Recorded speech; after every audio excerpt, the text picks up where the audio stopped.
The courtroom smelled of polished wood and tension. Cameras flashed like lightning, hungry for tears, scandal, and blood. Reporters whispered as the doors opened, and Grace Miller stepped inside, thin, pale, holding two sleepy toddlers with identical hazel eyes. Every head turned. Some pitied her. Most didn't bother hiding their smirks. At the front, Liam Carter sat beside his attorney, looking like he owned the world. The Billionaire CEO adjusted his cufflinks, his jaw tight, his smirk sharper than the edge of a blade.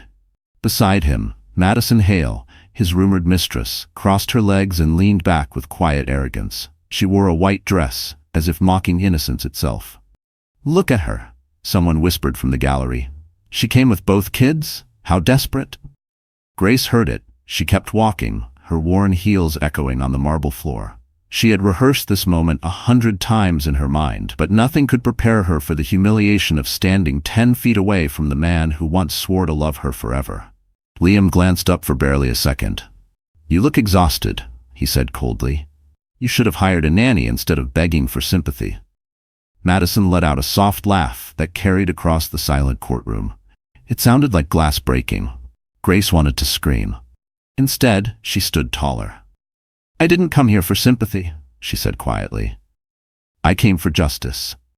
The judge entered, a stern-looking man with silver hair and the kind of calm authority that could silence chaos. The bailiff called the case, Carter versus Miller. Cameras stopped clicking. The room froze. Madison's glossy red lips curved into a smirk as she reached under the table to squeeze Liam's hand. To the world, they were the perfect couple now. Young, glamorous, unstoppable. Grace was just a footnote, a sad woman who had lost everything. "Mrs. Miller," the judge began, "this is your final hearing. Do you have representation?" Grace hesitated. Her lawyer had quit last night after receiving an anonymous threat. "No, Your Honor," she said, "but I'll speak for myself." A murmur rippled through the courtroom. Liam's attorney chuckled. This should be quick. But then the doors swung open again. A man in a dark gray suit walked in, steady, calm, carrying a briefcase. Noah Bennett. The one man Grace never expected to see again. He approached the bench, his voice steady. "Your Honor, I'll be representing Mrs. Miller from this moment forward." Liam's confident smile faltered. Madison's hand froze midair. For the first time, uncertainty flickered in her perfectly made-up eyes. And then Noah leaned close to Grace, whispering, "He's not ready for what we've got." Grace swallowed, her pulse hammering. Maybe, just maybe, this wouldn't end the way Liam thought. Because hidden in Noah's briefcase was a document that could destroy everything Liam and Madison had built. Rain slammed against the windows like 1,000 fists the night Grace Miller's world collapsed. The mansion that once felt like a dream had become a cold museum filled with echoes of betrayal. She stood in the grand foyer, trembling, holding her belly, 8 months pregnant with twins. Her husband, Liam Carter, stood at the top of the marble staircase, looking down at her like she was a stranger trespassing in his house. "Liam, please," Grace begged, her voice breaking. "You don't understand. I never touched the company account. Someone set me up." "Enough." His voice was sharp enough to slice through her soul. "You think I don't know what you've been doing? Using my name to move funds from Carter Holdings? Do you realize how that makes me look?" "I didn't," she cried. "I was home, sick every day you said you were traveling." "Wise? That's right," another voice purred from behind him. Madison Hail stepped into view, wearing one of Grace's silk robes as if it already belonged to her. Her wet hair glistened under the chandelier, and her smirk was cruel. "You really should have checked your husband's phone more often, sweetheart. Ignorance doesn't make you innocent." Grace's breath caught. You're his assistant. You told me you'd help organize the charity account." Madison laughed softly. "Oh, I did. I just organized it into my favor." Liam didn't stop her. His silence was worse than the insults. He descended the stairs, grabbed Grace's arm, and shoved a small envelope into her hand. "Here, divorce papers. Sign them before the week's over." She stared at the papers as if they were foreign. "You can't do this, you promised." "I promised you a life," he interrupted. "You gave me embarrassment." "You're done, Grace. I'm not raising someone else's kids or your charity projects." Tears blurred her vision. "These are your children, Liam. Our children." For the briefest moment, something flickered in his eyes. Guilt, maybe, but it vanished. "Get out before I call security." The storm outside howled as she staggered toward the door. She clutched her belly, feeling the twins move as if they knew what was happening. Her suitcase waited on the porch, packed, rain-soaked, and already forgotten. She turned once more, desperate for a trace of the man she once loved. "One day, you'll regret this." Madison's laughter rang out behind her. "The only thing he'll regret is wasting time on you." Lightning cracked across the sky as Grace stepped into the rain. Her shoes sank into puddles, her body shaking from the cold and the betrayal. She kept walking until her strength gave out. She collapsed on the side of the road, soaked, alone, clutching her belly. A car's headlights sliced through the downpour, screeching to a halt. A man jumped out. Noah Bennett, Liam's former attorney. "Grace?" His voice was urgent, panicked. "What happened?" She tried to speak, but only sobs came out. Noah scooped her into his arms and rushed her into the car. "Hold on. You're gonna be okay." As the car sped through the storm toward the hospital, Grace felt the first contraction rip through her body. Pain and fear blurred together, but under it all something harder began to take root. Resolve. If she survived this night, she would never beg again. She would rise. And when she did, Liam Carter and Madison Hail would finally understand what it meant to lose everything. The hospital smelled of antiseptic and rain. The fluorescent lights buzzed overhead as nurses rushed through the hallway, their shoes squeaking on polished floors. Grace lay on a gurney, drenched, trembling, her contractions coming faster now. Noah Bennett held her hand, his face pale but calm. "You're safe," he said softly. "Just breathe, Grace. I've got you." Her fingers tightened around his. She wanted to believe him, but fear had a way of sinking its claws deep. Everything she had was gone. Her husband, her home, her name. All she had left were the two tiny lives fighting to come into the world. Hours blurred into minutes. Pain came in waves. Somewhere between the screaming and the chaos, Grace heard the faint cry of her first child. A boy. Then, seconds later, another, his twin brother. Tears streamed down her cheeks as she whispered, "Ethan and Eli." "They're strong," said the nurse, smiling, "just like their mother." But when the doctor asked for the father's information, Grace froze. Her throat tightened. He's not coming," she whispered. Noah stepped forward. "Write down my number. I'll handle the paperwork." Grace looked at him in confusion. "Why would you help me?" "Because," Noah said, his voice steady, "someone has to do what's right, and Liam Carter stopped doing that a long time ago." He left the room before she could thank him. 2 days later, Grace sat by the window, rocking her newborns. Outside, the city glistened under the washed-out morning light. For the first time in years, she felt something close to peace, until the nurse walked in, holding an envelope. "This came for you, ma'am, delivered by a courier." Grace frowned and opened it. Inside was a single sheet of paper, an eviction notice. Her hospital bills had been paid in full, but her health insurance had been canceled under her husband's company plan. She was no longer covered. The address listed under her name had already been transferred to Mr. Liam Carter and fiancée, Ms. Madison Hail. Grace's chest constricted. Liam had erased her completely, like she never existed. In another part of the city, Liam poured champagne into 2 crystal flutes. Madison lounged on the couch in silk pajamas, scrolling through her phone. "Everything's trending," she said, smirking. "Poor wife kicked out. Public sympathy lasts 2 days tops. By next week, no one will even remember her name." Liam chuckled. "Perfect. She was nothing but dead weight. I'm done carrying her." Madison sipped her drink and leaned closer. "And what about the kids?" "What about them?" Liam said coldly. "If they're mine, she can keep them. I don't need the drama." Madison's smile faltered. "You're really that heartless?" "Heartless built this empire," he said, turning away. "Don't forget that." But the universe has a way of keeping score. While Liam celebrated his freedom, a hospital intern posted a short clip online, a trembling video of Grace in labor, whispering her son's names while thunder roared outside. The caption read, "Abandoned by a billionaire, but still fighting for love." Within hours, the clip went viral. Millions of strangers watched, shared, cried, and asked one question. Who would do this to her? Grace didn't know it yet, but the world was beginning to turn in her favor. And far away, in the Carter penthouse, Liam's phone buzzed with a single text from an unknown number. "Justice is coming, and she's not alone. 3 years can either break you or rebuild you." For Grace Miller, they did both. The woman who once stood crying in a hospital gown was gone. In her place was someone new, calmer, sharper, quietly strong. She lived in a small apartment above a bookstore in downtown Seattle, where she taught piano lessons to neighborhood kids. Her twins, Ethan and Eli, filled the space with laughter, crayons, and the scent of pancakes every Sunday morning. Money was tight, but peace was priceless. Grace had learned how to survive on her own, without the shadow of Liam Carter haunting her every step. She never spoke his name. She didn't need to. Still, some nights, when the boys were asleep, she would look at the city lights and whisper, "One day, they'll know the truth." That one day came sooner than she expected. It started with a magazine cover. Grace was leaving the corner cafe when her eyes caught the glossy page on the newsstand. Liam Carter and Madison Hail, the power couple of the year. The photo showed Liam in a tailored suit, Madison in a red gown, both smiling as if nothing ugly had ever happened between them. Grace's stomach twisted.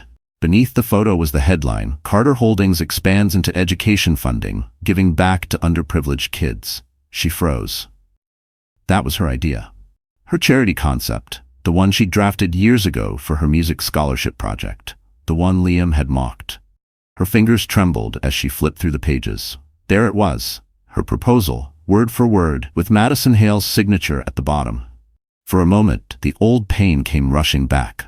But then something harder replaced it. Anger. Later that night, Grace sat at her kitchen table while the twins colored nearby. She opened her laptop and searched Carter Holdings scandal rumors. Dozens of articles appeared, accusations of tax manipulation, employee cover-ups, and one familiar name buried deep in the details, Noah Bennett. Her heart skipped. Noah, the man who had once carried her through the rain, the lawyer who vanished after that night. She clicked the link. The article revealed that Noah had left Liam's firm after exposing an illegal offshore fund. He disappeared into independent legal work, specializing in corporate fraud. And rumor had it, he was now based in Seattle. Grace stared at the screen, her reflection faint against the glow. Maybe fate wasn't done with her story yet. The next morning, she walked into a quiet law office downtown. The receptionist looked up. "Do you have an appointment?" "No," Grace said, "but tell Mr. Bennett, Grace Miller is here."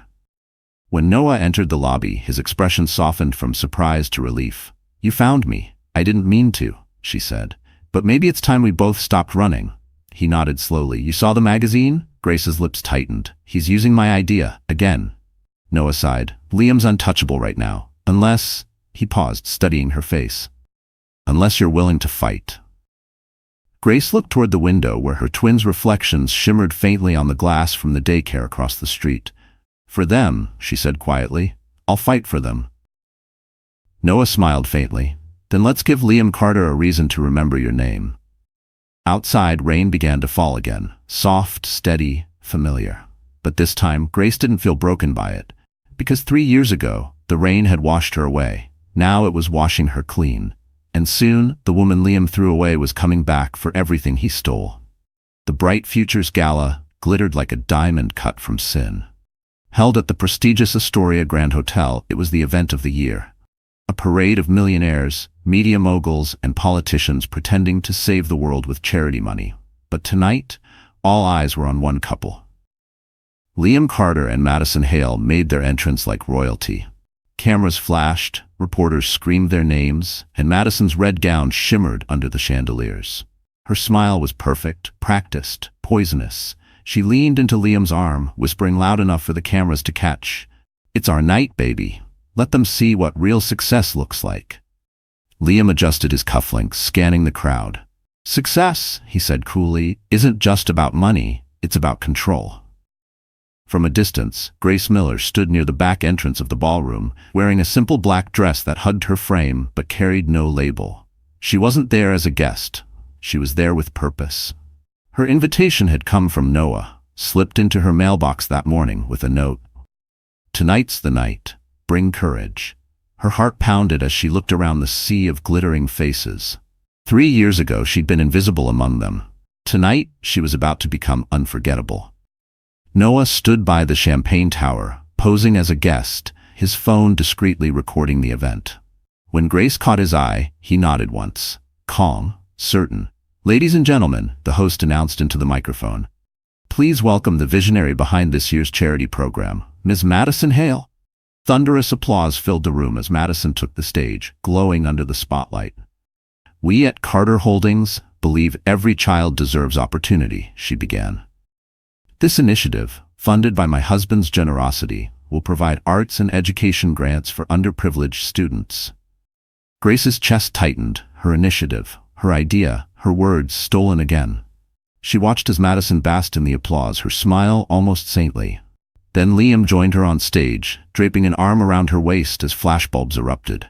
Together, they looked untouchable, until the lights flickered. At first it seemed like a glitch. A few nervous chuckles rippled through the crowd. Then, on the giant LED screen behind the stage, the video changed. It wasn't the charity promo. It was raw, unfiltered footage, emails, documents, voice recordings. Madison's voice filled the room, echoing through the speakers. Transfer the scholarship money to my account. Grace Miller will take the blame if it leaks. The audience gasped. Liam's face drained of color. Madison spun around, horrified. Turn that off. Turn it off. But it was too late. The screen flashed again. This time, security footage of Madison and Liam laughing in Grace's old living room the night they threw her out. Liam's voice sneered, "She's nothing. By the time she figures it out, we'll already own everything." A hush fell. Cameras turned toward them, recording every expression, every drop of panic. From the shadows, Grace stepped forward, her heels clicking against marble like thunder. She didn't speak. She didn't have to. Her face on the screen, her tears, her humiliation, was now replaced by the real thing, calm, steady vengeance. Madison's microphone clattered to the floor. Liam grabbed her arm. "What did you do?" he hissed. She shook her head, trembling. "It wasn't me. It's impossible." The crowd erupted into murmurs, reporters scrambling for quotes, the perfect scandal blossoming before their eyes. Grace stood tall, her voice cutting through the chaos. "You said I was nothing," she said softly. "Let's see how it feels to lose everything." And as the ballroom fell into pandemonium, one thing became clear. Grace Miller was no longer the woman they threw away. She was the reckoning they never saw coming. The gala ended in chaos that no publicist could clean up. Reporters swarmed the ballroom like sharks in bloody water. Cameras flashed, microphones were shoved in faces, and security tried desperately to contain the madness. Madison Hail stood frozen on stage, makeup streaking under the hot lights, her hands shaking as the crowd hurled questions like stones. "Did you embezzle charity funds, Miss Hail? Were you involved in the Carter Holdings fraud? Is it true you stole your husband's ex-wife's project?" Liam Carter's jaw clenched so tightly that a vein pulsed in his temple. He pushed through the reporters, dragging Madison by the wrist. "No comment," he barked, his voice echoing off marble and chandeliers. "Liam," Madison protested, stumbling in her stilettos. "We have to explain." "Explain what?" he snapped. "That you were stupid enough to get caught?" Her breath hitched. "You're the one who—" "Shut up," he hissed. "Not here." The cameras followed them as they stormed through the lobby and out into the flashing night. Their limo door slammed, cutting off the noise, but not the fury between them. Inside, Madison's voice trembled. "You said the files were deleted. You promised no one could trace anything to us." Liam's face twisted with rage. "Do you think I planned this? You were supposed to handle PR, Madison. You were supposed to control the narrative." Tears filled her eyes, but they weren't of remorse. They were of fear. "We're finished, Liam. This video will destroy us." He stared out the tinted window, his tone turning cold. "Not us. You." Madison blinked. "What?" "I'll deny everything. You're the one who signed the transfers. You'll take the fall." Her blood ran cold. "You can't do that to me." "I already did it to my wife," he said flatly. "What makes you special?" The words sliced through her like glass. For the first time, Madison realized what Grace must have felt that night in the rain. Discarded, disposable, unlovable. Back at the Astoria, Grace watched the chaos unfold from a quiet corner near the exit. She wasn't smiling, but there was a calm satisfaction in her eyes. Noah appeared beside her, his phone still recording. "You got your justice," he said quietly. Grace shook her head. "Not yet. This was just the beginning." Noah studied her face. "What's next?" "Court," she said simply. "He'll try to bury this under legal silence, but I'm not afraid anymore." Noah nodded. "Then I'll be there, with evidence this time." As they walked to the cool night air, rain began to fall again, soft and steady. Grace tilted her face upward, letting it wash over her. The storm no longer scared her. It felt like renewal. The next morning, the internet exploded. Every major news outlet replayed the footage from the gala. Madison exposed, and justice for Grace trended across the country. Sponsors withdrew from Carter Holdings, stock prices plummeted, and journalists camped outside Liam's mansion. Madison tried to issue a statement, claiming she'd been hacked. No one believed her. By noon, paparazzi caught her sobbing on the steps of her PR firm. Mascara smeared, her once flawless image shattered. Liam's crisis manager quit within hours. "You can't spin a conscience, sir," she said before walking out. Alone in his penthouse, Liam hurled a glass against the wall, watching it shatter like his empire. His phone buzzed, an unknown number. He answered. A familiar voice spoke on the other end, calm, steady, merciless. "Hello, Liam," Grace said. "It's been a while." He froze. "What do you want?" She paused just long enough for him to feel the weight of it.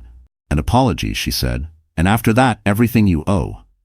And before he could respond, the line went dead, leaving only silence and the sound of his own downfall beginning.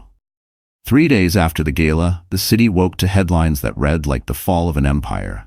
Grace Miller files $50 million lawsuit against Carter Holdings for fraud and defamation. Every TV anchor, every talk show host, every news site, everyone was talking about the same woman the world once pitied. Now, they called her fearless. At 9 a.m., Grace stepped out of a cab in front of the King County Courthouse. Gone was the timid wife people remembered. She wore a navy blazer, her hair pulled back, her chin high. Reporters shouted her name as flashes erupted like gunfire. Noah Bennett walked beside her, calm and confident, a briefcase in hand. "Miss Miller, do you have a comment?" "Yes," Grace said, her voice steady. "This isn't revenge, it's accountability." Inside the courtroom, Liam Carter sat at the defendant's table, pale but still posturing. His lawyer, a high-priced shark from New York, whispered furiously into his ear. Madison Hail sat 2 seats away, sunglasses hiding her swollen eyes. The woman who once commanded rooms now looked small, trembling, lost. Judge Whitaker entered, an older man with a stern expression and a reputation for fairness. "Miss Miller," he began, "you're representing yourself with Mr. Bennett as counsel?" "Yes, Your Honor." The proceedings began. Noah presented a series of documents, emails showing Grace's scholarship proposal written years before Carter Holdings had filed it under Madison's name. Screenshots of texts where Madison bragged about cleaning out the charity fund. Wire transfers. Deleted files recovered from cloud storage. Every detail painted the same picture. Betrayal wrapped in luxury. Liam tried to remain composed, but sweat gathered at his temples. "This is nonsense," he muttered. "She's bitter. She's making this up." Grace turned to him calmly. "You told me I was nothing. I built your charity, your image, your legacy. All you ever gave me in return was humiliation." Madison flinched at Grace's words. Her hands shook as Noah played an audio recording, her voice from a phone call weeks before the gala. "The wife's a ghost now. Once I'm Mrs. Carter, no one will even remember her name." Gasps filled the courtroom. Madison's lawyer buried his face in his hands. Judge Whitaker slammed his gavel. "Order." But the real bombshell came next. Noah approached the bench with a sealed envelope. "Your Honor, new evidence, obtained legally from the Washington State Ethics Board." The judge opened the file. His expression changed. Then slowly he looked up. "Is this accurate?" "It is," Noah said. "It confirms that the presiding judge for Mrs. Miller's original divorce case, Judge Richard Hale, was directly related to Miss Madison Hail." The courtroom erupted. Cameras flashed. Madison went rigid. "No, that's a lie." But it wasn't. Her father had been the one to sign off on Grace's unfair settlement years ago, ensuring Liam kept everything. Conflict of interest. Judicial fraud. Judge Whitaker's gavel cracked again. "Silence. This court will investigate immediately." He turned toward Madison. "Miss Hale, you're facing contempt charges and possible federal inquiry." Madison's voice broke into a whisper. "Daddy promised it would never come out." Liam glared at her, realizing the damage was irreversible. "You idiot," he hissed. "You've doomed us both." Grace sat silently, her hands folded. The woman once discarded in the rain now held the power to dismantle their empire with truth alone. When the session adjourned, reporters swarmed. "Grace, how does it feel to win?" She smiled faintly. "It's not over yet. Justice takes time, but it always arrives. Outside, thunder rolled across the Seattle sky, and as rain began to fall again, Grace whispered to herself, "Let it rain, let it all come clean." And somewhere deep inside the courthouse, Madison Hail began to cry. Not for guilt, but because she finally knew what fear felt like. Madison Hail had always believed she could control any story, until the story turned on her. The morning after court, her name trended worldwide for all the wrong reasons. Fraud Queen and Hail Gate flooded every social platform. Paparazzi camped outside her condo, and former friends from the fashion and PR worlds cut ties instantly. Even her sponsors, beauty brands, luxury events, the people who once begged for her presence, released statements denouncing her. She hadn't slept. The mirror reflected a ghost. Her perfect hair was tangled, her eyes swollen from tears. For the first time in her adult life, Madison didn't know what outfit to wear, because no amount of silk or diamonds could hide the truth. She was finished. Her phone buzzed again. Unknown number. She hesitated, then answered. "Madison." Liam's voice hissed. "You ruined everything." She laughed bitterly. "You're blaming me? You told me to move the money. You said no one would find out. You were supposed to cover it, not brag about it in texts. Don't you dare put this on me," she snapped, pacing across the living room. "I risked everything for you. I made you look good. Without me, your empire would have burned years ago." Liam's voice dropped to ice. "It's already burning, and when it's ash, I'll make sure your name is buried in it." He hung up. For a moment, the silence was unbearable. Then something inside Madison hardened. She wasn't going down alone. By noon, she was in her car, driving through the relentless Seattle rain toward a luxury high-rise. She knew exactly where Liam was hiding, his private penthouse office at Carter Holdings. The security guard hesitated when she stormed in, heels clicking like gunfire. "I'm here to see Mr. Carter," she said coolly, flashing a fake smile. When she entered his office, Liam was standing by the window, phone pressed to his ear, his voice sharp. "Sell the remaining shares before the board meets. I don't care if it's illegal, just do it." He turned, startled, when Madison spoke. "Illegal? That's a good look for you, Liam." He glared. "You shouldn't be here." "Oh, but I should," she said, stepping closer. "Because if I go down, so do you. I've got copies of everything. The bank transfers, the private messages, the fake charity receipts. If I hand those to the FBI, you'll be wearing orange before the month's over." Liam's expression didn't flicker. He poured himself a drink. "You won't do it. You're too addicted to this life." "Try me." For a heartbeat, neither of them moved. The rain outside beat against the glass like applause from a cruel audience. Finally, Liam smiled, a dangerous, empty smile. "Fine, let's make a deal." She crossed her arms. "I'm listening." He gestured to the desk. A thick envelope lay there. $500,000, you disappear, no press, no interviews, you vanish, and I clean up this mess. Madison stared at it. $500,000. Once, that kind of money would have made her tremble. Now, it just felt like hush money soaked in guilt. She met his eyes. "You can't buy me anymore." Then she pulled a small flash drive from her purse and dropped it on his desk. "That's every document you thought you destroyed. A copy's already with my lawyer. You wanted a war, Liam? You've got one." As she turned to leave, Liam's voice followed her, cold and venomous. "You'll regret this." Without looking back, Madison said, "I already do." Outside, cameras flashed as she stepped into the storm. The same storm Grace had once faced alone, but this time it wasn't just Grace fighting back. Madison Hail had become a weapon of destruction aimed at the man who created her. By dawn, the empire Liam Carter had spent 15 years building was cracking from every direction. The morning news hit like a bomb. Federal investigation launched into Carter Holdings, following new evidence provided by insider source. Every financial channel ran the same footage. Agents in dark suits walking into the company's headquarters, carrying boxes, seizing computers, freezing accounts. Liam watched from his penthouse, jaw clenched, his tie undone, eyes bloodshot. He flipped from one network to another, hoping for a different story, a different truth. There wasn't one. "Sir," his assistant stammered over the phone, "the board members are resigning. The investors want out. The SEC." "Handle it," Liam shouted, hurling his phone against the wall. It shattered like glass streams. A knock at the door made him whirl around. He expected security, or worse, the press. Instead, it was Noah Bennett. Calm, composed, deadly polite. "You shouldn't be here." Liam spat. You're trespassing. I'm here on behalf of Grace Miller, Noah replied evenly. She's offering you a settlement. Sign the company over to the board, pay restitution for the stolen charity funds, and she'll withdraw the personal defamation suit. You'll still face the federal charges, but at least your kids won't watch you rot in prison. Liam's laughter was hollow. You think I'll bow to that woman? She wouldn't have a roof over her head if not for me. Noah's eyes didn't waver. You're mistaken, Liam. She has something you never did.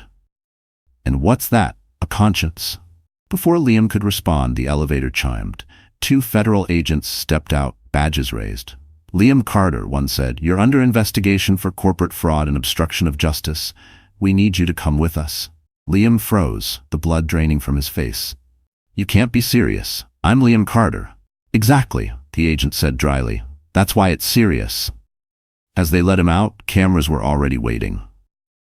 The image of the billionaire in handcuffs hit every news feed within minutes.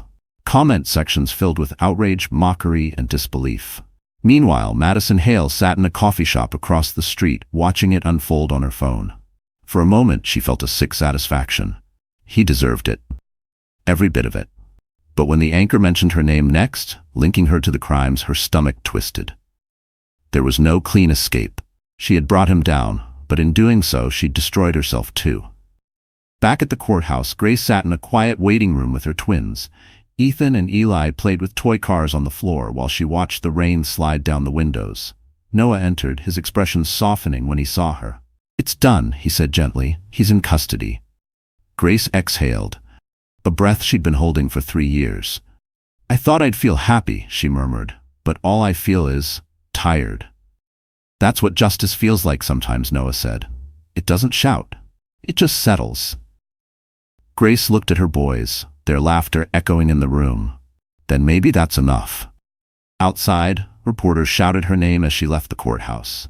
But this time, Grace didn't hide. She stopped, looked straight into the cameras, and said, You can take everything from a person, but you can't erase the truth.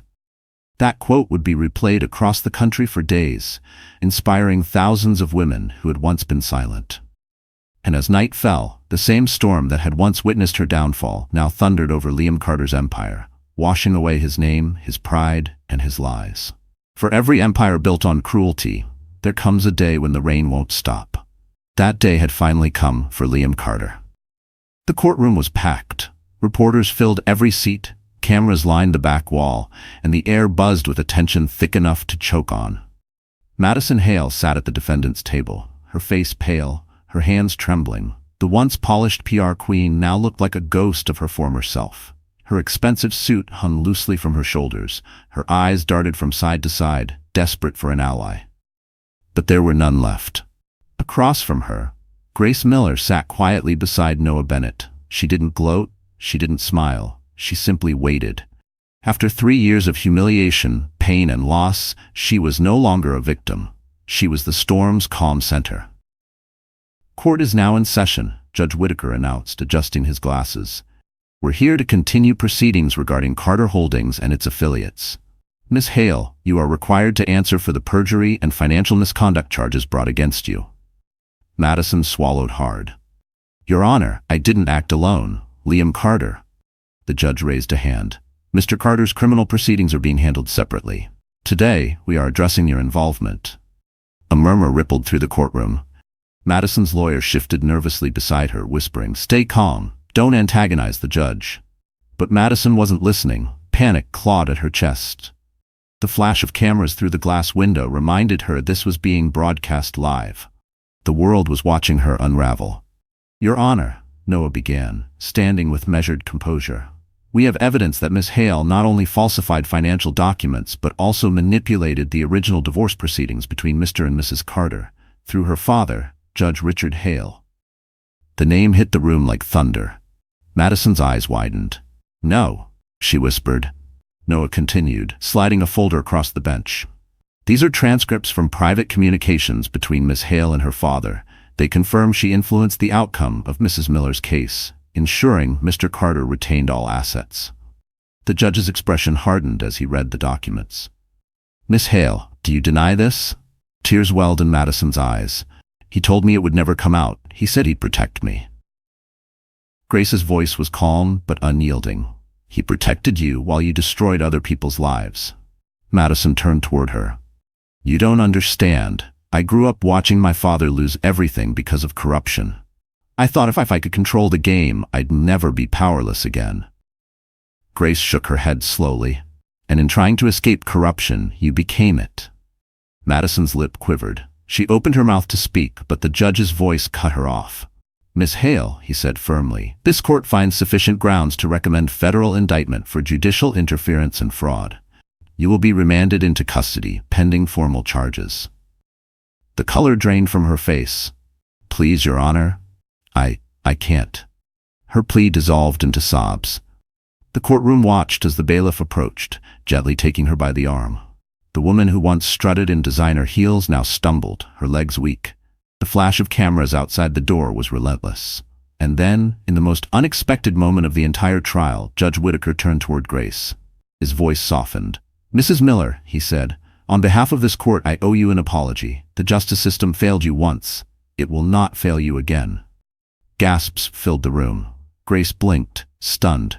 For years, she dreamed of hearing those words. But now that they came, she didn't feel triumph, only release. As Madison was led away in tears, Grace stood, her twin's photo clasped in her hand. The crowd parted silently as she walked past the cameras, the woman they'd called poor wife, now walking tall under the courtroom's harsh lights. Behind her, Madison's sobs echoed through the marble halls, proof that no lie, no luxury, and no power lasts forever.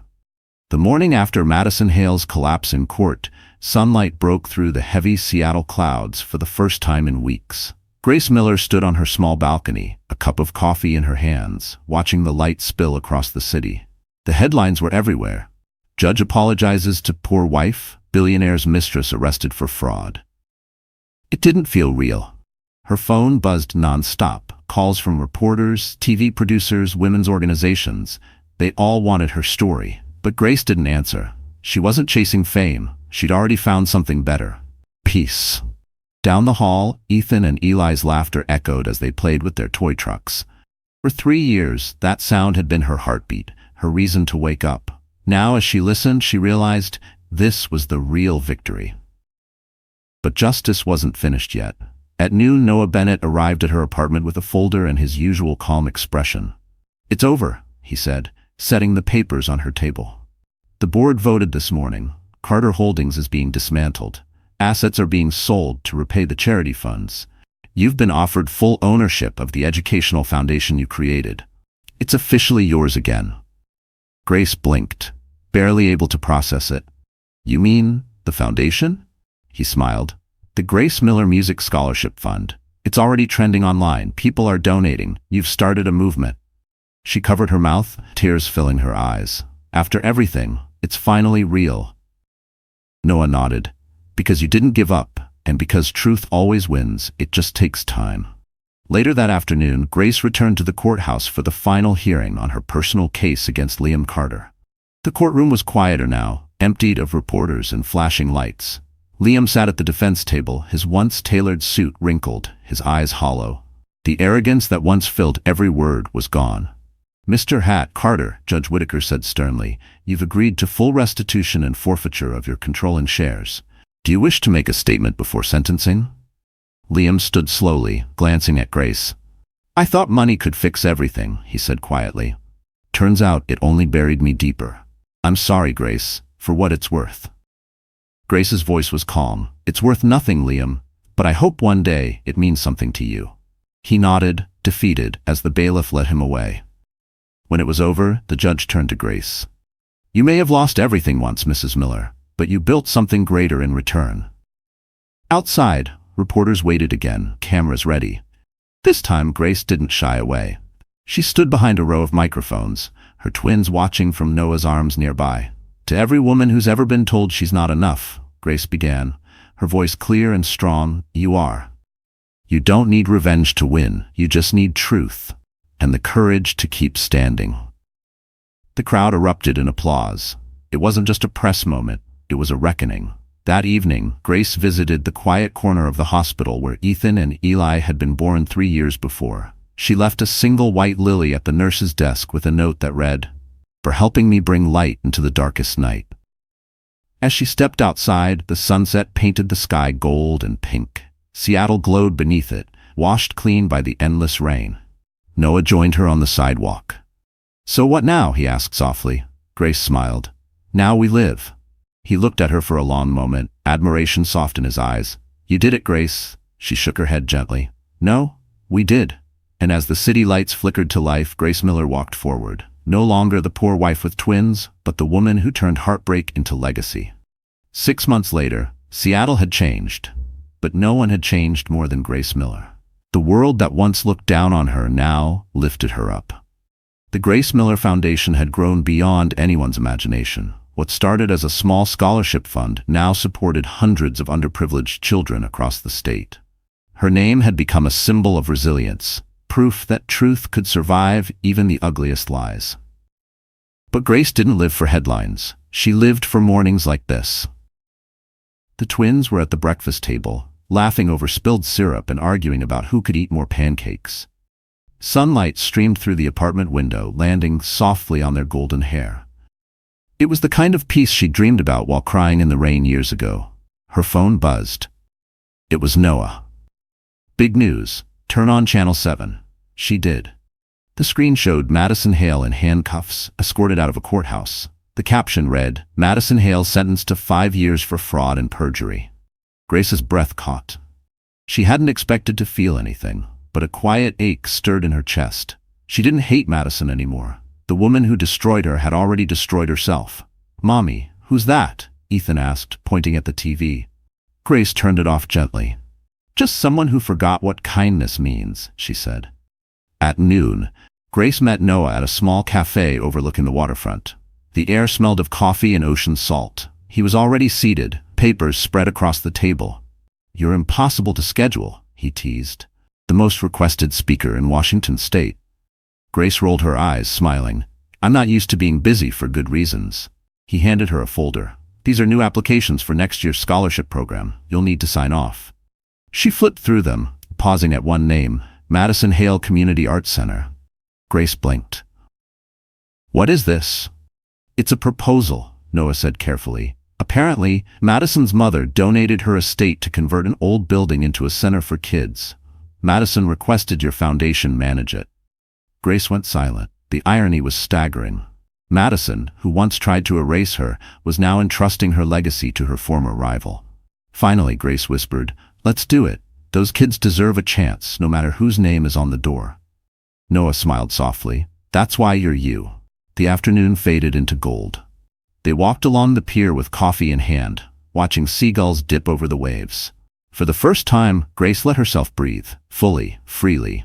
"I used to think winning meant making them suffer," she admitted quietly. "Now I think winning means never becoming like them." Noah looked at her, admiration in his eyes. "You became everything they said you couldn't." Grace turned toward the horizon. "And I'll keep becoming more." That evening, she stood before a crowd at the first Grace Miller Foundation Gala. The ballroom glittered with light, filled not with billionaires and arrogance, but with teachers, single mothers, and students who'd received scholarships. Grace took the microphone, her voice warm and steady. "A few years ago, I walked into a courthouse with nothing but 2 babies in my arms and a heart full of fear. Today, I stand here surrounded by hope. This foundation isn't about my story. It's about what comes after pain. It's about rebuilding." The audience rose to their feet, clapping through tears. Ethan and Eli ran to her on stage, hugging her legs. Cameras flashed, but this time it wasn't scandal. It was triumph.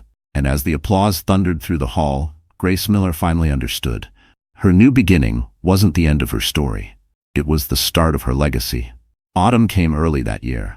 The leaves along Seattle's waterfront turned copper and gold, painting the city in soft melancholy. Grace Miller walked through the quiet park with her twins, holding their little hands as the breeze whispered through the trees. Life had finally settled into something that felt like peace. But peace, she was learning, had a way of being temporary. Her phone rang, a number she didn't recognize. She hesitated, then answered. "Mrs. Miller?" The voice was formal, steady. "This is Officer Delgado from the state penitentiary. We thought you should know. Liam Carter has filed for an early release hearing. Grace stopped walking. The sound of her children's laughter faded into the background. What? He's claiming good behavior and restitution payments through his frozen assets, the officer explained. The court will review it next month. You have the right to attend or submit a statement. Grace's pulse quickened. It had been nearly a year since she'd last seen Liam, since the courtroom where he'd looked at her with hollow eyes and spoken the words, "I'm sorry." She'd told herself she'd never face him again. But now the past was clawing its way back. That night, she sat at her desk long after the twins were asleep. Old files were scattered across the table, news clippings, transcripts, photographs. Every headline screamed the story of her pain. Yet when she looked at them now, she didn't feel fear. She felt clarity. Noah called just after midnight. "You heard about the hearing?" "Yes," Grace said softly. "I need to be there." "Are you sure? You don't owe him anything, Grace. You already won." She looked out the window, the moonlight reflecting off the sound. It's not about winning anymore. It's about closure. The day of the hearing arrived gray and wet, the kind of weather that always seemed to follow her story. Reporters lined the courthouse steps again, though this time their cameras weren't hostile, they were curious. The woman once known as the poor wife with twins had become a symbol of redemption. Inside, Liam Carter looked older, smaller. His hair was grayer, his once perfect posture slightly slouched. When he saw Grace enter, he flinched. Judge Whitaker presided again, his voice steady. "Mr. Carter, the board will consider your release based on rehabilitation and restitution." Mrs. Miller has chosen to speak. Grace stood slowly. The courtroom was silent. "Your Honor," she began, her voice calm but clear, "3 years ago, this man took everything from me, my home, my reputation, my dignity. But what he didn't take was my strength. I built a new life out of the ashes he left behind. And while I believe in forgiveness, I also believe in consequence." She turned toward Liam. Their eyes met. "You taught me that money without integrity is just debt with interest. You'll have to live with what you did. I already have." Liam lowered his gaze, unable to meet her stare. For the first time, Grace didn't feel anger, only finality. When she sat down, Noah leaned close and whispered, "That was the most powerful silence I've ever heard." The judge cleared his throat. "Mr. Carter, this board denies your early release. You'll serve your remaining sentence in full." Gasps rippled through the room. Liam closed his eyes, his last ounce of arrogance crumbling. Outside, reporters surrounded Grace, microphones flashing like sparks. One shouted, "Mrs. Miller, how does it feel to know he's staying behind bars?" Grace smiled softly. "Justice isn't revenge," she said. "It's peace." As she walked away, Noah held the door for her. Rain began to fall again, gentle and cleansing. And for the first time, the sound of rain didn't remind Grace of pain. It sounded like freedom. Winter crept over Seattle like a slow silver tide. The air carried the smell of rain and cedar, and Grace Miller found herself busier than ever. The Grace Miller Foundation had expanded to 3 states, and donations flooded in faster than her small staff could process. Every morning began with gratitude and exhaustion. But on one gray afternoon, as she packed up from a board meeting, Noah Bennett walked into her office with an expression she hadn't seen before. Serious. Hesitant. "There's something you need to see," he said quietly, handing her a thick envelope stamped with a New York law firm's insignia. Grace frowned, sliding her finger under the seal. Inside were legal documents and a single letter typed in sharp black ink. "Dear Mrs. Miller, on behalf of Whitmore Global Investments, we are authorized to inform you that your late grandmother, Eleanor Whitmore, has named you as the primary successor to her estate. The trust, valued at $480 million, will transfer ownership upon your formal acceptance." Grace's breath caught. "This has to be a mistake. My grandmother disowned me years ago." Noah shook his head. "It's real. I verified the firm. Eleanor Whitmore passed away last month. She didn't forget you, Grace. She just waited until you didn't need her money anymore." Grace sank into her chair, stunned. The room spun slightly. She'd spent years building her life from nothing, that proving her worth without a cent of privilege. And now, the fortune she once rejected had found its way back to her. She whispered, "I don't want it." Noah leaned against the desk, arms crossed. "You don't have to keep it, but you could use it to grow the foundation, to help people who were where you once were." Grace's thoughts tumbled. For so long, wealth had been the weapon that destroyed her. Now it was being handed to her as redemption. That night, she couldn't sleep. She stood by her window, watching the city lights blink through the drizzle. Every choice she made had been about survival. This one would define her future. The next morning, she called the law firm. "I'll accept the inheritance," she said. "But the first transfer goes directly to charity. I don't want a mansion, I want a legacy." News spread quickly. Grace Miller, the once poor wife, inherits nearly $500 million, plans to donate majority to education reform. The story went viral again, but this time Grace wasn't a scandal. She was a symbol. A week later, at the foundation's annual conference, investors and donors gathered in a downtown ballroom. Grace stood at the podium in a sleek black dress, humble but radiant. Noah introduced her to the stage. "She taught us that strength doesn't come from money," he said, "but from what you do when you have nothing left." Grace took the microphone. "Years ago, I thought wealth was the measure of success. Then I lost everything, and realized true wealth is the power to rebuild, not for yourself, but for others." Applause filled the room, echoing like thunder. Reporters scribbled every word, cameras flashing. When the event ended, a quiet figure approached her, a woman in her 50s with a familiar softness in her eyes. "Mrs. Miller," she said, voice trembling, "I was Madison Hale's mother. Thank you for what you're doing with the Art Center." She may never say it, but she's grateful. Grace nodded gently. "Tell her she's forgiven." Outside, snow began to fall, soft and pure, blanketing the city that had witnessed her rise and ruin.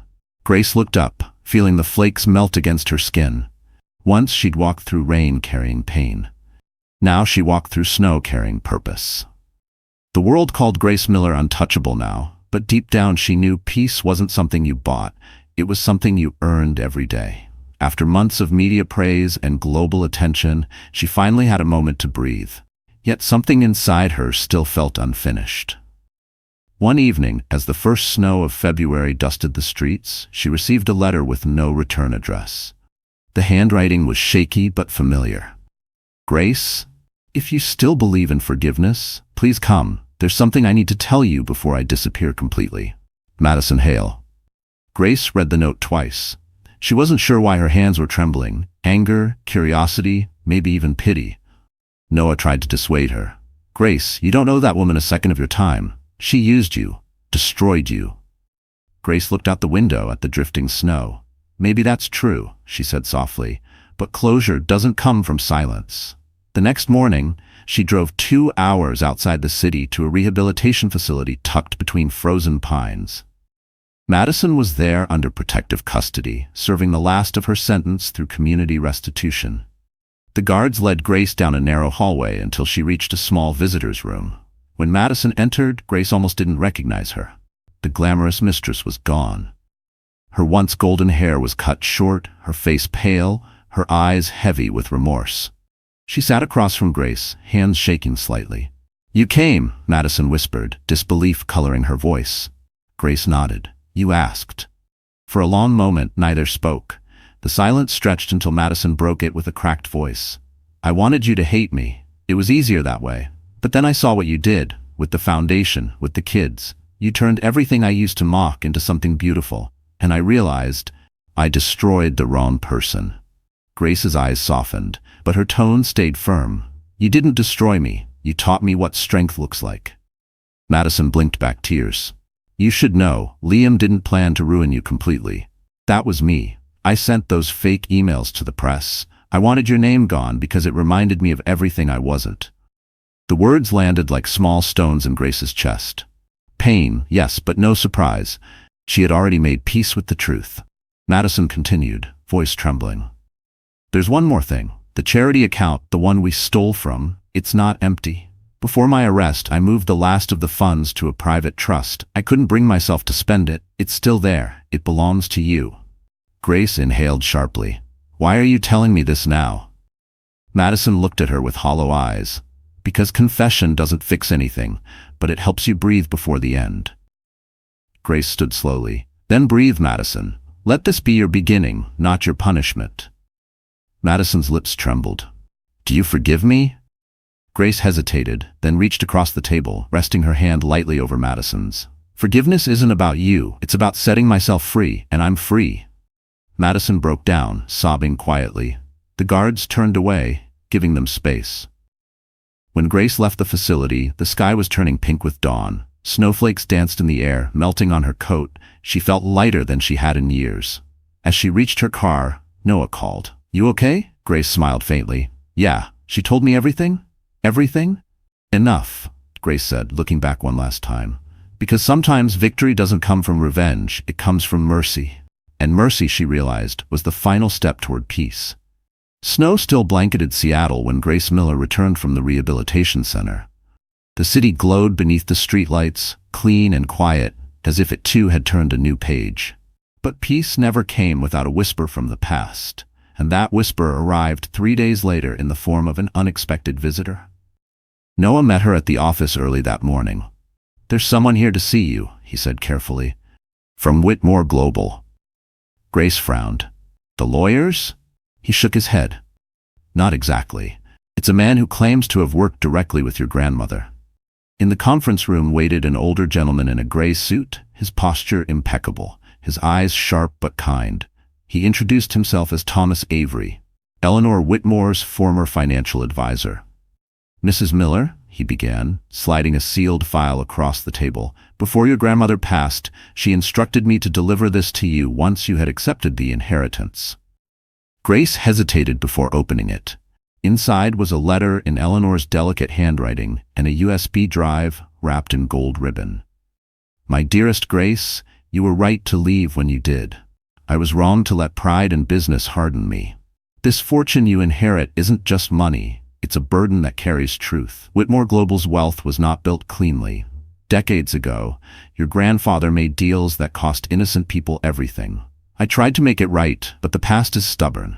You must decide whether to protect the Whitmore name or finally set it free." Grace's stomach turned as she finished reading. "She's saying this money was built on corruption?" Thomas nodded solemnly. "It seems your grandmother spent her final years investigating her own empire. The USB drive holds evidence, transactions, documents, proof of how Whitmore Global accumulated its power. If you go public, it will destroy the company, but it will also expose a legacy of wrongdoing." Noah leaned forward. "Grace, if this is real, you could dismantle one of the biggest financial empires in the country." Grace's hands trembled around the letter, "and erase the name that built my family." That night she couldn't sleep. The snow outside glittered like shards of conscience. She sat by the fireplace, the USB drive resting in her palm. For years, she had fought to reclaim her own integrity. Now she had to decide whether to sacrifice her family's. The next morning, she met Noah at a cafe overlooking the frozen harbor. "If I release this," she said, "it'll ruin hundreds of people who still work there. But if I hide it, I'm no better than the ones who buried the truth before me." Noah studied her. "What does your heart say?" Grace looked out the window, the reflection of snowflakes flickering across her face. "That truth hurts less than lies do in the long run." That afternoon, she called a press conference. Cameras crowded the room once again, the same relentless lights that had once watched her fall. Grace stood behind the podium, calm, resolute. "My name is Grace Miller," she began, "and I am the heir to the Whitmore fortune. But before I accept it fully, I must tell you what it truly is, a legacy built on the pain of others." Gasps filled the room. She continued, voice unwavering. "I'm transferring every cent of the Whitmore estate into a reparations fund for the families affected by its past. Wealth without conscience is a curse, and I refuse to pass it on." The applause was stunned, then thunderous. Later, as she walked outside into the falling snow, Noah joined her. "You just gave away $500 million, he said softly. Grace smiled. "No, I finally earned it." And as the snow melted against her skin, Grace realized her grandmother's fortune hadn't cursed her. It had given her one last chance to rewrite the family name with truth. Spring arrived early in Seattle, soft and unexpected. The rain had gentled into mist, and cherry blossoms framed the streets outside Grace Miller's foundation office. Life was finally quiet again, but Grace had learned to recognize the quiet. It was the sound that came right before destiny whispered again. One morning, while she was reviewing scholarship applications, her assistant entered with a small brown envelope. "This came through the private mailbox," she said. "No return address." Grace thanked her, curiosity stirring. She turned the envelope over and froze when she saw the handwriting. Elegant, looping, unmistakable. It was Eleanor Whitmore's. Her heart thudded as she broke the seal. Inside was a folded letter and an old photograph of a young woman holding a baby, her mother. The back of the photo read, "For Grace when she's ready to understand." Grace unfolded the letter. "My dearest granddaughter, if you are reading this, then you have chosen truth over comfort, just as I hoped you would. But there is one more truth you deserve to know about your mother. You were told she died when you were young. That wasn't entirely true. Your mother, Amelia Whitmore, didn't die. She disappeared. She rejected this family's fortune and power the same way you did. She wanted to raise you free from it. When she passed away years later, she left behind letters I never sent and regrets I never confessed. Among those regrets was a secret I've carried for decades. One of the Whitmore board members who wronged your grandfather still holds stolen assets under a different name. If you choose to pursue them, it could bring justice to the people we hurt, but it could also reignite the very empire you dismantled. The choice, my dear, is yours." Grace lowered the letter, her chest tight. The words felt heavy, alive with ghosts. She turned the photo over again, tracing her mother's smiling face. "You walked away so I could be free," she whispered, "and now I have to decide if freedom means letting go or fighting again." Noah entered a few minutes later, holding 2 coffees. "You look like you just saw a ghost." Grace handed him the letter. He read silently, his expression softening into concern. "She left you one last decision." "Yes," Grace said quietly, "and it's the hardest one yet." Noah set the letter down. "You've already exposed the truth about Whitmore Global. Maybe that's enough." Grace shook her head slowly. "Enough for me, maybe, but not for the people who still lost everything because of it. If there's a way to return what was stolen, I can't ignore it." Noah smiled faintly. "You really don't know how to stop fighting, do you?" She met his eyes. "I stopped once. It nearly killed me." That evening, Grace visited the small cemetery on Queen Anne Hill where Eleanor was buried. The sky blushed gold as the sun sank. She knelt beside the gravestone, the letter folded in her hands. "I forgive you," she whispered, "for everything you hid, for everything you tried to fix too late. I'll make it right for both of us." A soft breeze brushed her hair, carrying the scent of rain and cherry blossoms. It almost felt like an answer.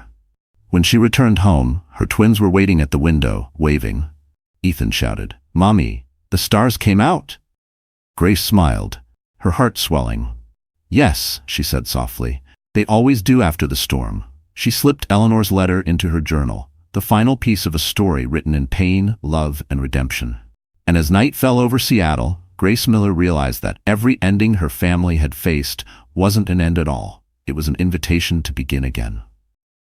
2 weeks after receiving her grandmother's final letter, Grace Miller sat in her office long after sunset. The city glowed beneath her window, soft, golden, and alive. Yet inside her heart, a war raged quietly. The USB drive from Eleanor's envelope lay on her desk beside the photograph of her mother. Justice or peace? Exposure or forgiveness? Which one truly healed a wound that had lasted generations? Noah Bennett knocked gently before entering. "You're still here," he said, setting down a cup of chamomile tea. "You've been staring at that drive for hours." Grace sighed. "It holds the names of everyone who profited from Whitmore's corruption. People still alive, Noah. People who built their lives on stolen futures." He took a seat across from her. "If you expose them, you'll destroy more than just reputations. You'll erase an entire legacy. That legacy destroyed others long before I was born." She said softly, "How can I build a future on a lie?" Noah studied her for a moment. "You could quietly reclaim what's left of the stolen funds. Help those families without reopening the wounds publicly. Justice doesn't always have to be loud." Grace looked out the window. Rain streaked the glass like veins of silver. "Maybe," she murmured. "But silence is how this family stayed powerful for a century. I can't keep their secrets anymore." She picked up the USB drive and turned it over in her hand. It was light, almost meaningless in weight, yet it held generations of guilt. The next morning, she called a meeting with her foundation's board. Reporters had caught wind of her grandmother's last letter, and speculation filled every news feed. Was the Whitmore name cursed? Was Grace planning to go public again? Noah sat beside her as she addressed the room. "What I'm about to share won't make us popular," she began, her voice clear and steady, "but it will make us honest." She connected the USB drive to the screen. A spreadsheet appeared. Dozens of names, transactions, hidden shell companies, offshore accounts. The air in the room grew heavy. "These are the people and corporations that built their fortunes from Whitmore's unethical investments," Grace said. "We can either bury this, or we can expose it and create restitution funds for the communities they hurt." An older board member stood. "Mrs. Miller, this could bankrupt half the country's financial institutions. You'll make powerful enemies." Grace nodded. "Then I'll stand with the powerless, because that's who paid the price for our comfort." The vote was tense but unanimous in her favor. That afternoon, the documents went public through the Foundation's website. Within hours, the internet erupted. Major networks broke the story. Whitmore heir exposes multi-billion-dollar corruption scandal. Lawsuits followed. Investigations opened. The country buzzed with shock and admiration. Grace became the face of moral courage, the woman who chose truth over power. But not everyone applauded. Anonymous threats flooded her inbox. One night, she found a note slipped under her door. "You should have stayed silent." Noah insisted on security. "You've shaken the richest hornet's nest in America," he warned. Grace smiled faintly. "Good. Maybe it's time they knew how it feels to be afraid." A week later, she spoke at a televised forum on ethics in business. Her closing words would be quoted for years. "When I lost everything, I thought my life was over. But losing what was false gave me back what was real. Truth costs, but silence costs souls." The audience stood, clapping through tears. Later, alone backstage, Grace looked up at the stage lights fading to gold. She whispered to herself, "Mom, Grandma, we did it. It's finally clean." And as thunder rumbled softly outside, Grace Miller understood that the choice she'd made hadn't just changed her life. It had changed the world. Fame had never been Grace Miller's goal, but after exposing one of the biggest corporate scandals in American history, fame found her anyway. Her name dominated every headline. Some called her a hero, others a traitor to her bloodline. Invitations to talk shows and conferences flooded her inbox, but so did threats. Every choice she'd made now lived under a spotlight. One night, as Seattle's skyline shimmered with rain, Noah Bennett showed up at her apartment, his coat soaked, his eyes grave. "They know where you live," he said quietly. "You need to move, at least for a while." Grace looked up from the table where her twins were coloring. "Who's they, Noah?" He hesitated. "One of the corporations you exposed, Astor Financial. They're being dismantled. Executives are furious. They think you're ruining the country's economy. Someone sent a warning to my office. It wasn't subtle." Grace exhaled slowly. Fear was a feeling she thought she'd buried years ago, but it stirred again now, cold, familiar. "Maybe they're just trying to scare us," she said. Noah shook his head. "They're trying to silence you." That night, after putting Ethan and Eli to bed, Grace stood by the window, watching lightning split the sky. Her reflection stared back, a woman who had survived betrayal, humiliation, and poverty, yet was still standing. But now the battle wasn't for herself. It was for truth, and truth came with a cost. The next morning, she woke to chaos. Reporters swarmed the front of her building. Drones buzzed overhead. Someone had leaked her home address. Her phone lit up with hundreds of calls, notifications, and one chilling message: "You don't know when to quit." Within hours, Noah arranged for her and the twins to relocate temporarily to a secure lake house outside the city. The air there was quieter, the nights darker. For the first time in weeks, she could hear the wind through the trees instead of the constant hum of cameras. But peace felt uneasy. One evening, while the twins slept, Noah joined her on the porch with 2 mugs of coffee. The lake shimmered silver under the moonlight. "You know," he said softly, "most people would have taken the money, fixed their reputation, and disappeared. You went and changed the world instead." Grace smiled faintly. "I didn't set out to change the world. I just wanted to tell the truth." He studied her face. "You realize you've become the truth. People look at you and see proof that integrity still exists." Her eyes glistened in the dim light, and that's exactly why they want to destroy it. They sat in silence for a long while, listening to the soft rhythm of rain on wood. Then Noah's phone buzzed. He frowned, reading a new alert. Grace, it's bad. What happened? They're calling for a federal inquiry on you. Some of the people tied to the Whitmore case are accusing you of data theft and illegal exposure. It's retaliation, but it's loud. Grace's heart sank. They're turning my truth into a weapon. Noah looked up, jaw tight. Then we fight again. We've done it before. Grace nodded slowly, resolve hardening in her chest. If they want to drag me through another storm, fine. I know how to walk through rain. Later that night, thunder rolled over the lake, echoing her heartbeat. Grace stood outside, barefoot, letting the rain soak her hair. It wasn't fear that filled her anymore. It was strength. Because storms no longer frightened her, they reminded her who she was. And somewhere deep in the darkness, Grace Miller promised herself, when this storm ended, no one would ever silence truth again. The hearing that would decide Grace Miller's fate arrived beneath a crimson sunrise. Reporters filled the courthouse steps, their cameras aimed like rifles.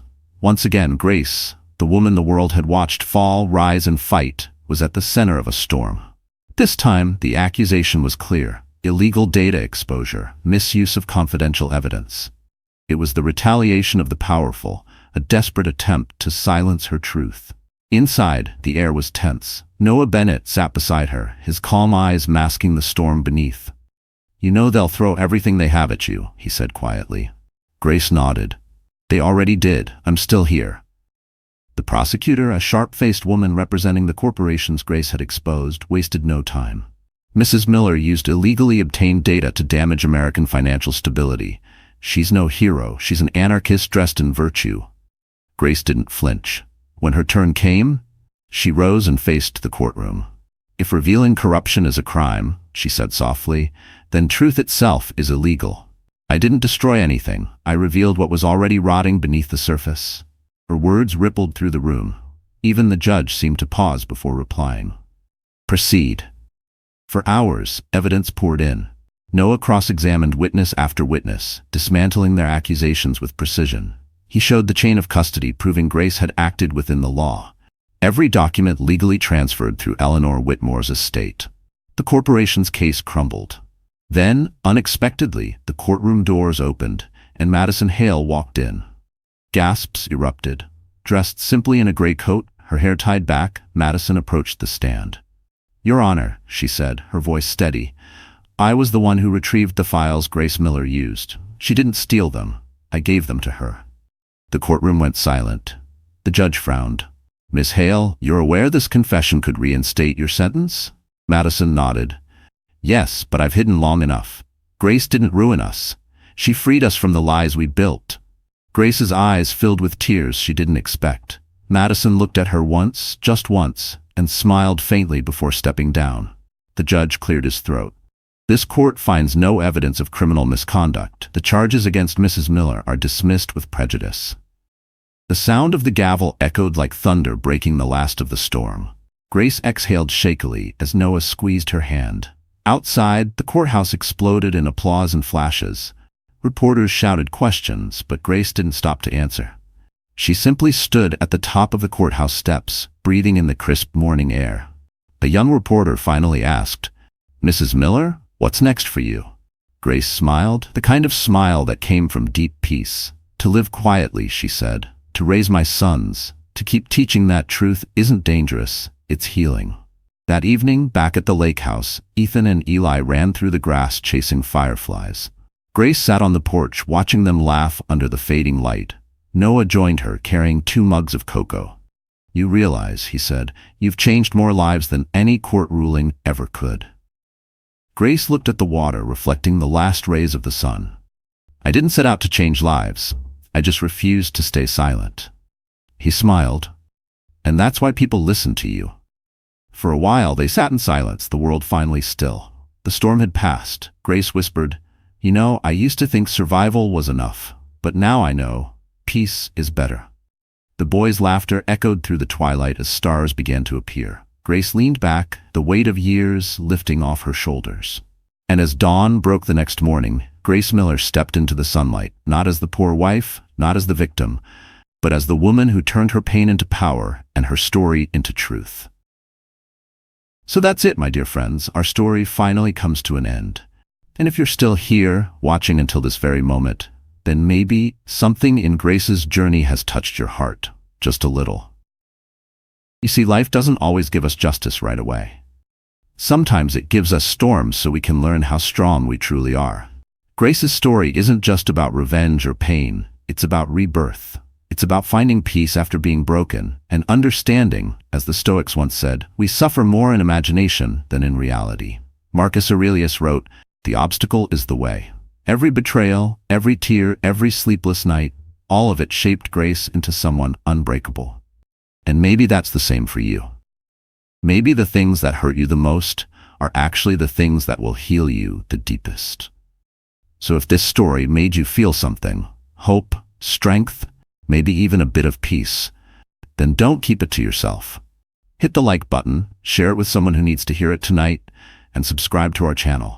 Because somewhere out there, another Grace is still standing in the rain, and your share might be the light that leads her home.